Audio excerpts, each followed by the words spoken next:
সবাই ঐক্যবদ্ধভাবে এই দেশকে গড়ার চেষ্টা করি।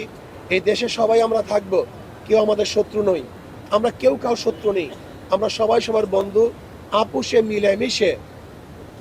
মিলেমিশে সমস্ত আদর্শ, সমস্ত নীতির, সমস্ত ধর্মের লোকগুলি একত্রিত হয়ে আমরা যদি দেশকে সাজাতে চেষ্টা করি, একটা সুন্দর দেশ উপহার দেওয়ার চেষ্টা করি, তাহলে আমি বিশ্বাস করি ইনশাআল্লাহ অবশ্যই আমরা সমস্ত রাজনৈতিক দলগুলি আদর্শ এবং নীতি ভিন্ন হওয়া সত্ত্বেও যদি আমরা একত্রিত হয়ে দেশকে উন্নয়নের চেষ্টা করি, তাহলে অবশ্যই ইনশাআল্লাহ আমরা দেশকে উন্নয়ন করতে পারবো।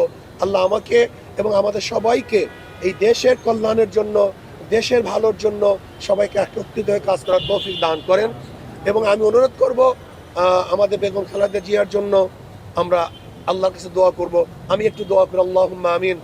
আল্লাহ বেগম খালেদা জিয়ার পরিপূর্ণ শেফায়ে কামেল আজেলা নসিব করেন, আল্লাহ জলদি সুস্থতা দান করেন এবং আল্লাহ সুস্থতা দান করে আমাদের মাঝে আবারও ফিরিয়ে দেন, যেন তিনি দেশে খেদমত করতে পারেন। রব্বির হামহুমা কামা রব্বায়ানি সগীরা। ওয়াসাল্লাল্লাহু তাআলা আলা খায়রি খালকি মুহাম্মাদ ওয়া আলিহি ওয়া আসহাবিহি ওয়া আজওয়াজিহি ওয়া আতবাইহি আজমাইন ওয়ারহামনা মাআহুম বিরহমাতিকা ইয়া আরহামার রাহিমিন। আসসালামু আলাইকুম। আমি ওনার যারা দায়িত্বশীল আছেন তাদের থেকে আমরা খোঁজ খবর নিয়েছি, আগের মতোই আছে। এখন পর্যন্ত খুব পরিবর্তন হয়েছে, এরকম তারা আমাকে খবর দিতে পারেন নাই।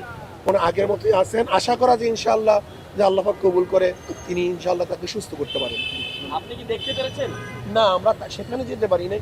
তারা যারা দায়িত্বশীল আছেন, যারা তার ট্রিটমেন্টের দায়িত্ব নিয়েছেন এবং আশেপাশে আছেন, আর আমি বেশি করি না, এর জন্য তাকে সরাসরি দেখার চেয়ে তার জন্য বেশি দোয়া কামনাটা করাই আমি এইটাই যুক্তিযুক্ত মনে করছি।